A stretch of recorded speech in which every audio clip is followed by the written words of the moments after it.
All right. Hey, welcome back. Spirit Music Meetups. Mike Burris here. You know, there's a couple other videos that go into the various stick control for what we're doing today. That is more general. So I'm going to put a link below in the description so you can go over that. And what we're doing today, though, is kind of fine-tuning some problems that came up. So we got a nice little sound there for you. And that is, that came up in some of the students going through those videos and questions that you have online. And that is, how should you, again, be sitting? Make sure you always start out sitting correctly and adjust everything from there on out. So when my heels are up, I have just a slight slant on my legs so that the stick rolls down. Not a big slant like this. You know, you don't want to do that because either way you're going to have knee problems. And you want to make sure that if I draw a plumb line from my kneecap, it's straight down. It's not slanted out and it's not back here. It's straight down so that if I lift my foot up, I'm playing on the balls of my feet, not the tippy toes, not on the heels. It just falls straight down. And then you're going to do is make sure that you're playing with your arms straight like this, straight out in front of you, not towards like this at an angle, but straight out with my arms very relaxed at the side of my body. Not out here flying. You know, there should be no hunched shoulders, just very relaxed. You can play like this for 10 hours. And you want to just have this straight out. Let's just go straight out towards the audience. Not towards them over there, but straight out. Now, of course, we don't play with our stick straight out because that causes the wrist to curve in a very improper way. It causes wrist problems. You want the stick to line up between your two knuckles, right with your forearm. All right? And this will be right in the center of your drum. So, you know, this is just fine for me. I can play without hitting my legs, with my feet going up and down. No matter which direction they're going, whether they line up with my hands or not, they're not going to hit my fingers. That's a good way to know that you're not too high or too low. If it's too low, you'll hit your leg. You'll have bruises on your leg after you do a gig. The other way is to put your stick in your belly button once you get to your seat the right height. And I don't know if you can see this, but it is exactly 2.5 to 3 inches, if this is level, from the head. And that's about where you want it to be. I could actually have this drum a little bit, 1/2 inch higher if I wanted to, okay? So I might do that. Right now, what you do is you just reach down and you bring it up just about 1/2 inch. And now I'm going to be 2.5 inches off the head. All right, so that's the ideal. So that when you relax your wrists, they're still straight out.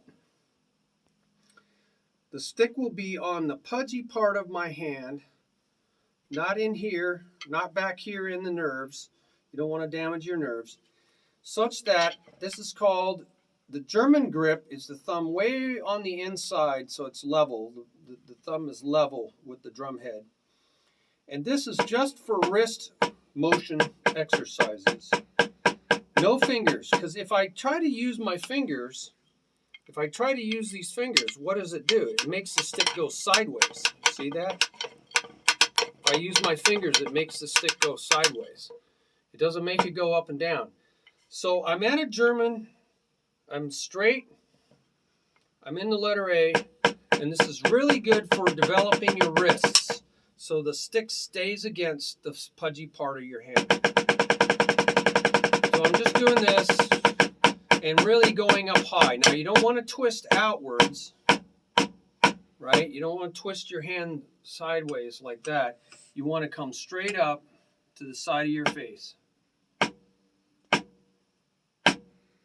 But notice when I come back down, it's straight.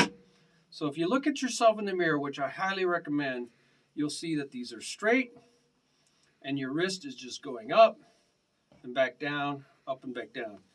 But watch out, you can see the back end of your stick, because if I can't see the back end of my stick, I've probably twisted my hand out facing that direction now.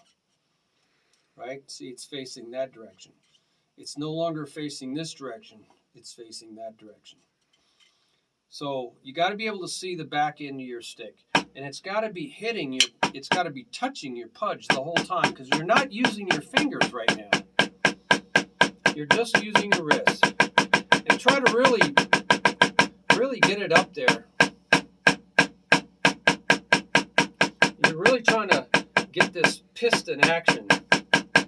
Up and down motion. Now my fingers are not letting the stick move away from my palm.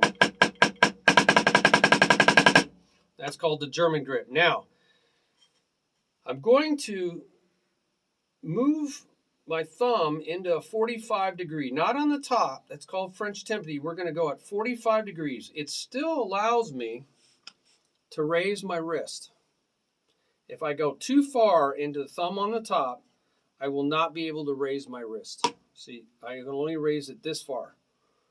The only way I can get my wrist to go up higher is to turn that thumb to the inside at a 45 degree angle, and now it works. Now I can use my fingers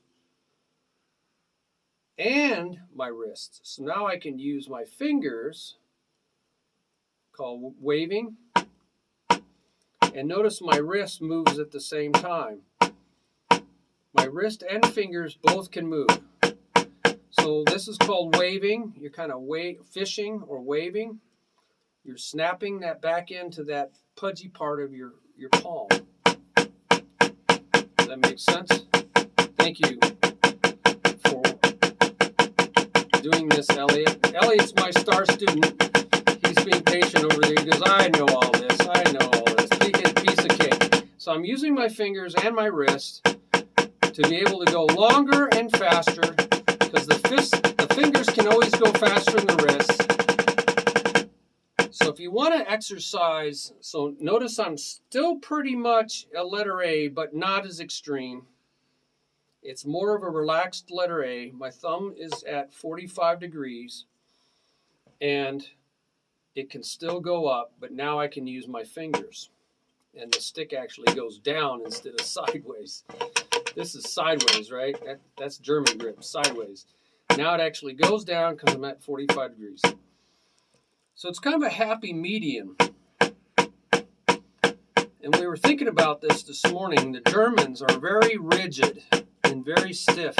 They march with straight legs.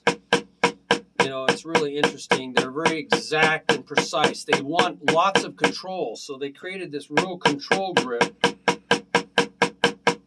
No fingers at all. The French, they don't care about control. They don't seem to have a lot of control. They drink wine all the time. But they love life, and they're not all about strictness so much.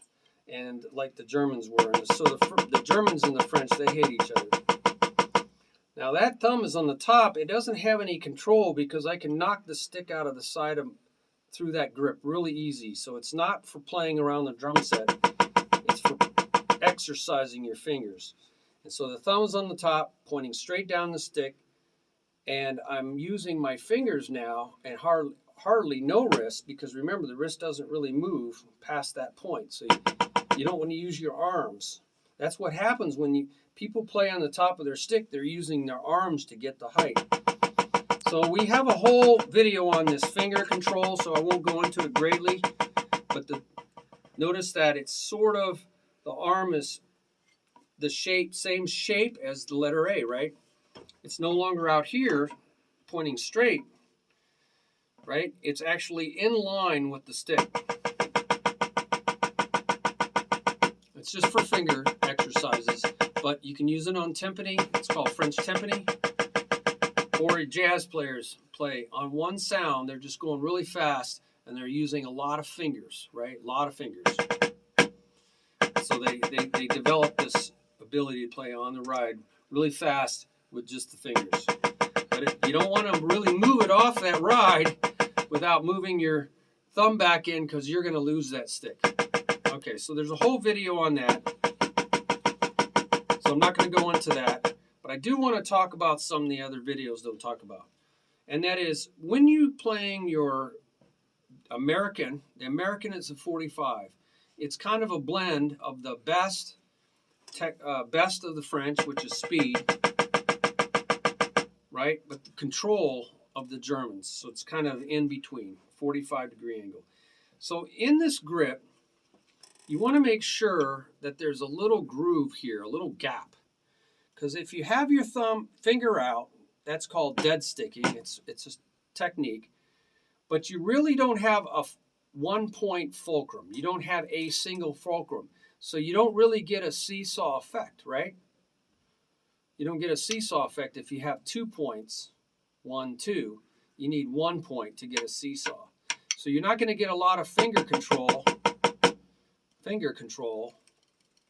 unless you have a fulcrum, 1 point. So don't stick your finger out unless you're doing dead sticking. And don't stick your finger too far back, because then you're hitchhiking. Now you're holding the stick like this. Thumb is in front, it's all squished out. And that squishing out shows that you have a lot of tension in your hand. In order to do doubles and buzz rolls and to be able to do singles very quickly with the seesaw using your fingers, you cannot have a tight grip because it kills the stick. It won't move. And if I see this finger back here and there's no groove here, that's a telltale sign that you're way too tight. And probably your thumb is creeping forward, right? So you no longer have a 2-finger fulcrum. So you want to keep a little groove here. And notice there's a groove here too. And that allows the stick to breathe. And again, if I don't see that groove, it shows that you're holding too tight, right? It's not going to move. It's not going to bounce. You want the stick to work for you. So always look for that groove, and always look for a little groove here. It'll keep you from getting sweaty, right? And you losing your stick, or having the stick get slipping back and forth, which throws off the balance of the stick, so you don't get a good rebound.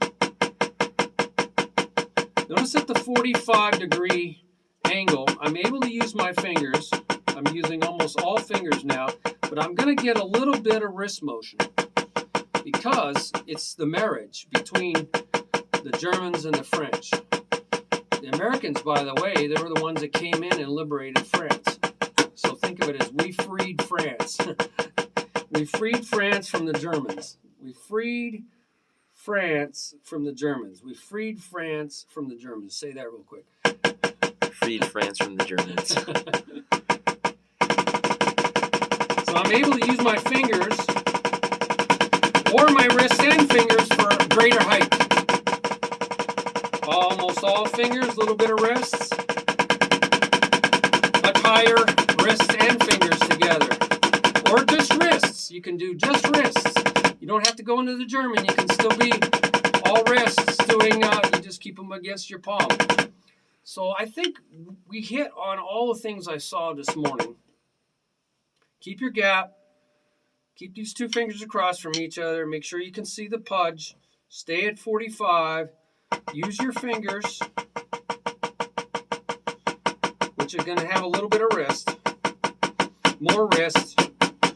Or no fingers and all wrist. Okay. I think we've covered it all. Oh, so now it's level with the playing field here. Even with my belly button, my feet can go up and down. It's not going to affect my hands. And if I just relax my wrists, it's called limp wristing, sort of like Limp Bizkit. And these are for ghost notes. Soft, pianissimo and piano, maybe even mezzo piano, where I have my wrists are very relaxed because I'm not holding them stiff. I'm not holding them level. I'm just relaxing them. And there's a slight slant.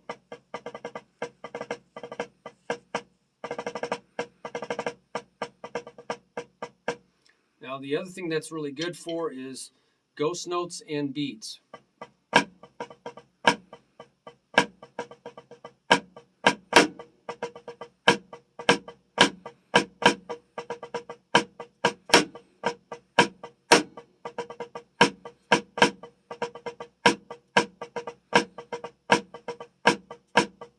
So you got the groove accents, and then you have the ghost notes. The other thing that's really good is for the grace note. That's the value, the note that has no value. That's in front of a flam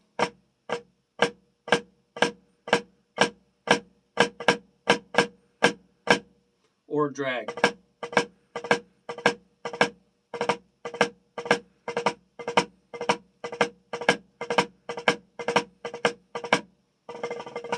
Little buzz rolls, that's just playing quiet. We talked about that. Orchestral drags, where you buzz this.